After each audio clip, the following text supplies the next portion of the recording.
So today I'm going to talk to you about student professional life, community service, and my personal experience as a firefighter.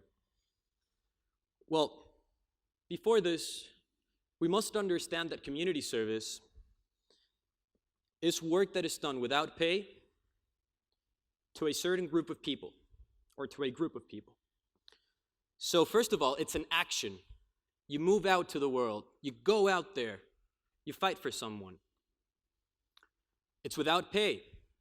That means you don't get anything in return. No material retribution.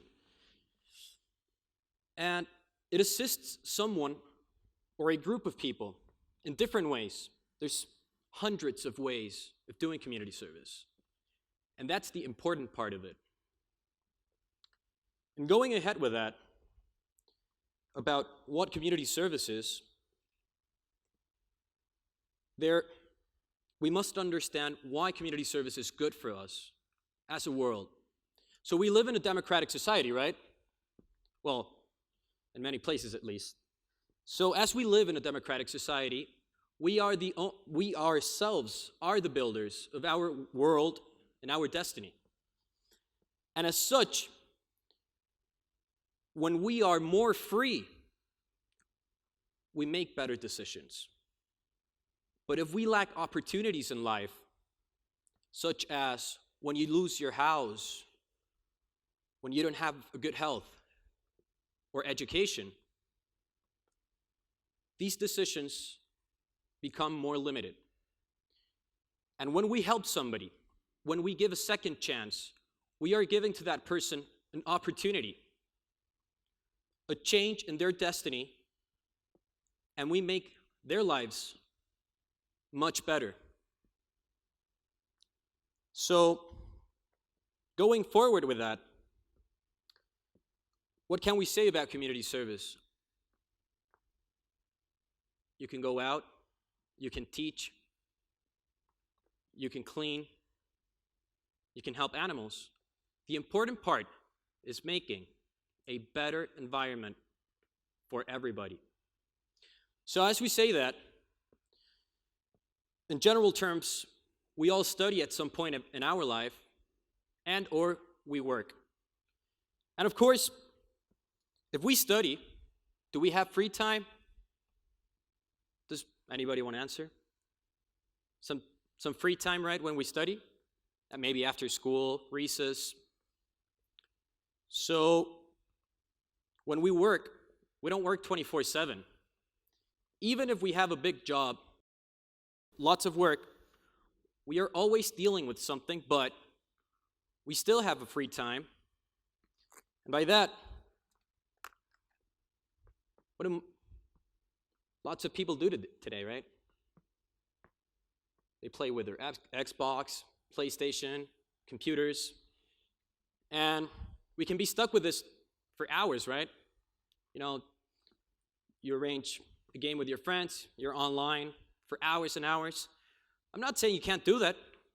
We probably have one of these at home, everybody here, or most of us, right?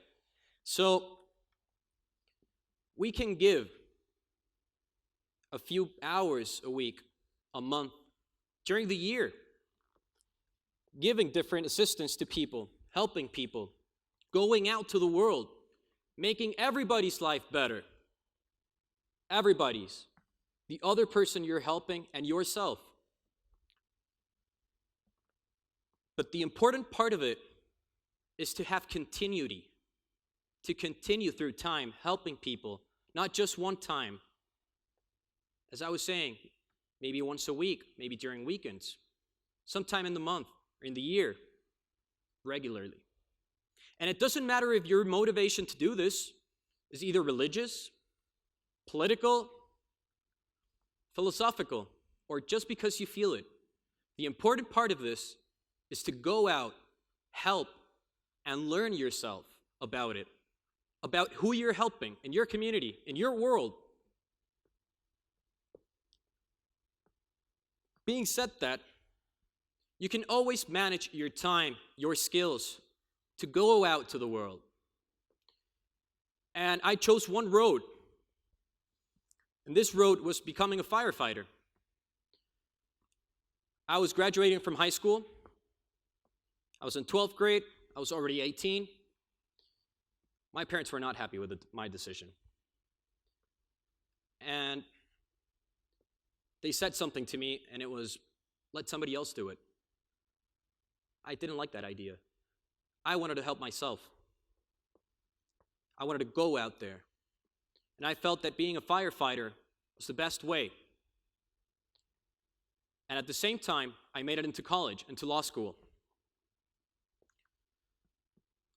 So that's part of the experience you start gaining every day, little by little. And I was growing up. I can say that that was my first fire. It was huge.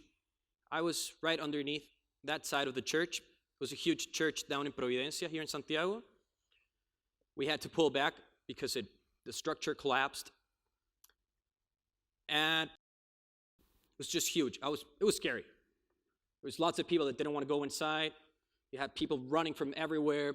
It was a monastery. And there was lots of people around. And we were there, inside. But we were helping our community. And that was my first picture as a firefighter. You can see my face. I was just terrified. I was exhausted. I just wanted to sit down, drink water, and maybe sleep. But I never gave up. I kept on. Dragging hoses, opening the nozzle. Never give up. And as I was developing as a firefighter, I was appointed, a few years later, assistant to the fire chief. The fire chief, we call it commander here. And I worked with him and with different people inside and started learning about the institution and how it worked and how our decisions were influential to other people, either in a car crash, in a gas leak, or in a fire. So I started growing up myself. That was when I graduated from college, my firefighter picture. I had already been a professor assistant, and I had passed already from high school, college, and starting to work. But I learned something inside, being a firefighter and doing community service. You learn to become a leader. You learn about leadership inside. You learn to trust your friends, to trust other people within your community that believe the same as you do. You learn the real meaning of what being exhausted is. Being tired, pulling hoses, pulling ladders. And overall, you learn to lose your fears in life. Now, one thing, I just want to thank my friend Molina. He's the owner of the pictures, just in case. And also becoming a firefighter, as I was saying before, that's when I got my law degree. I kept working, and I learned also to express myself in different situations. Because community service also gives you different elements in life to go out to the world and to treat people in different ways, but in good ways all the time, learning about their own situation and you dealing with that and offering solutions that help you not only doing community service, but also in your professional life. You learn to meet new people and make new friends. You learn to be away from your family, like in that picture. That was Christmas Eve during my night watch. Away from my family, waiting until somebody just dialed the emergency number and gave us the call. And that was 3 of us that day. You learn from different people in different situations at different times. But overall, and above all, you learn to work as a teammate and as a leader. Thank you very much for your time. What can I say about this? Go out there, help your community, look for your own wishes, look at other people around. They always need something. They always need your help. Thank you very much. Have a good day.